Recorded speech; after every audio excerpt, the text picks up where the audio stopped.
Hey everyone. Okay, so I would like to talk a little bit about the law of attraction versus the law of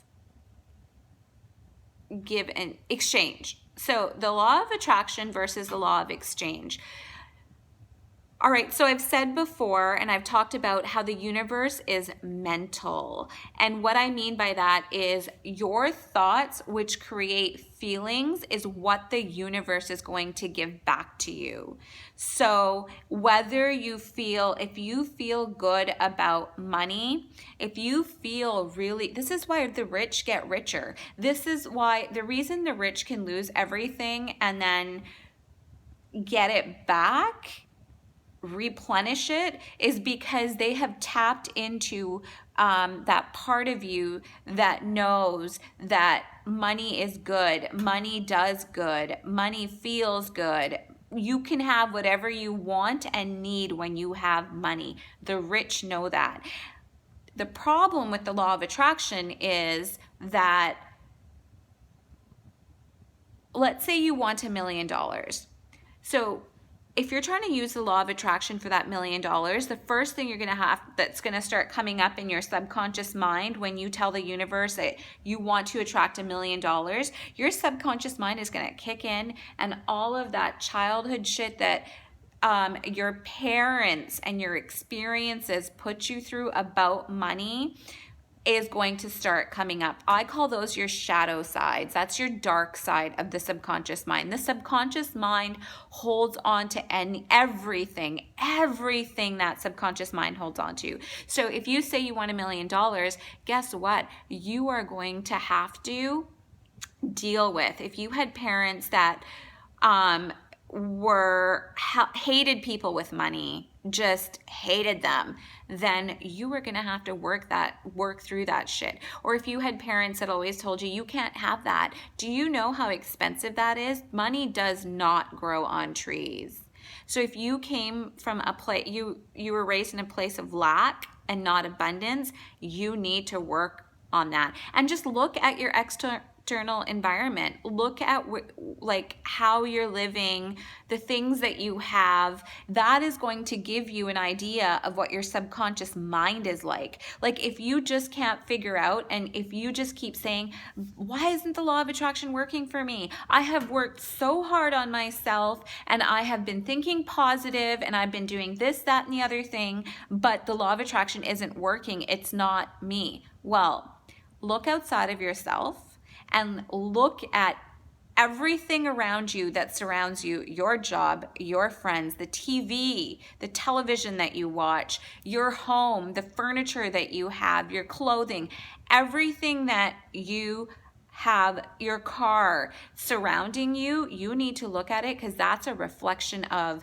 your inside, which is a reflection of your subconscious mind, and that is the true self of you, of your physical self.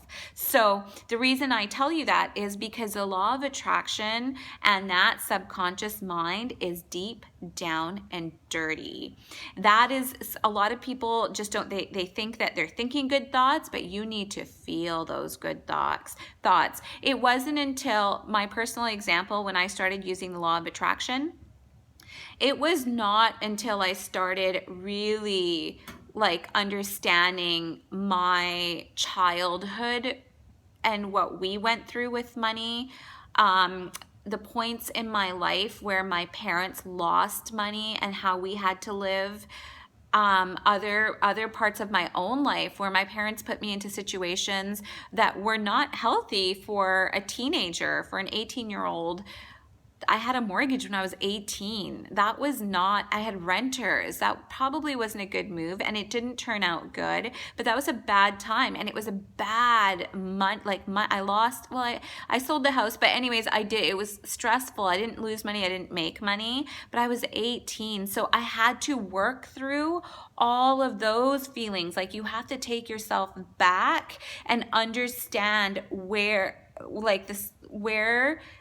you can think good thoughts about money, but if you're not feeling them, your subconscious mind is holding on to your past. So it's really important to go back on your timeline and undo undo that past. And I've already talked about how to do that in another vlog, so just go back and watch that if you need to. The easier way is to honestly use the law of exchange. And the law of exchange, I have come to learn now, is there for you. Like, when you give, you will get back. The law of exchange is kind of like karma. So I look at the law of exchange and the vibration as karma as the same.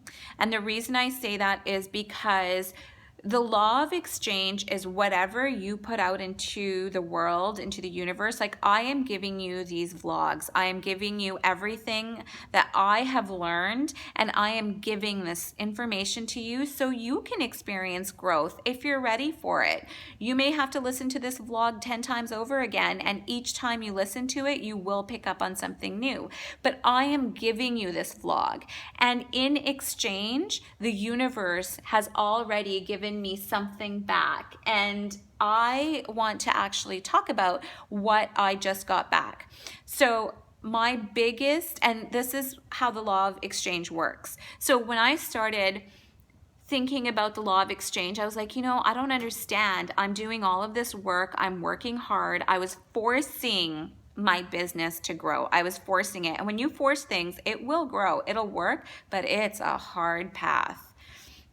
So I said, but what I've been saying, even though I was forcing, what I've been saying every single day before I go to bed for like a year now, maybe a year and a half even, maybe even longer, maybe 2, I've been saying, dear God, please help me get to a point where everything just happens easy. I don't want hard anymore. I want easy. I want downstream. Life needs to get better, not harder.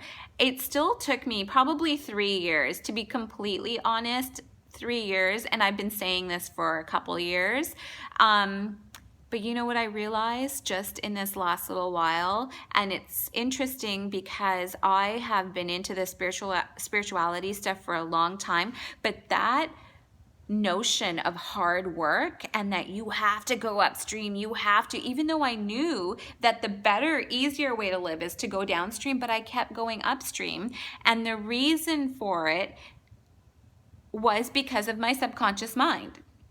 And that, again, is the law of attraction. And it wasn't, so my subconscious mind still holds what my childhood had brought me, was hard work gets you places. You have to work hard for whatever you want. And what I was doing was I kept learning new things because I'm good at learning, and I kept applying new things, but I was working fucking hard. So what I came to a realization this week was that I love YouTubing. Like, I love doing this. So why am I not YouTubing more? And when I came to the YouTube realization, I started asking for signs like, this is too easy. Is this the law of exchange? Is this what I'm supposed to give in order to get good back? Is this my purpose as a YouTuber? And I've been asking for signs, and all of a sudden there's a stork. I was sitting here, I meditated in front of my fireplace, and I just was looking at my vision board. So there's my vision board. If you look outside into the trees, you can't see them, but right that tree there, a stork, I think that's what they're called, flew right in front of me, flew into the tree. When I went and looked up the significance of storks, guess what it said? Renewal of life. And guess what that was? That was my synchronicity. That was the universe saying, yes, sweetie, you know that feeling that you were getting that something good is happening, something good is happening? I thought money was coming. I thought like, oh my God, money's coming, and it did. Money did come, and I'll tell you all about that too. But it was this moment of my realization of my true life purpose is to teach, to be a lifestyle spiritual blogger, vlogger, social media person, influencer. That is my downhill. That was my journey, and it was in front of me this whole time, but I just couldn't see it. It's always in front of you. The universe always gives it to you. We don't see it because of the subconscious mind. Love you guys. Bye.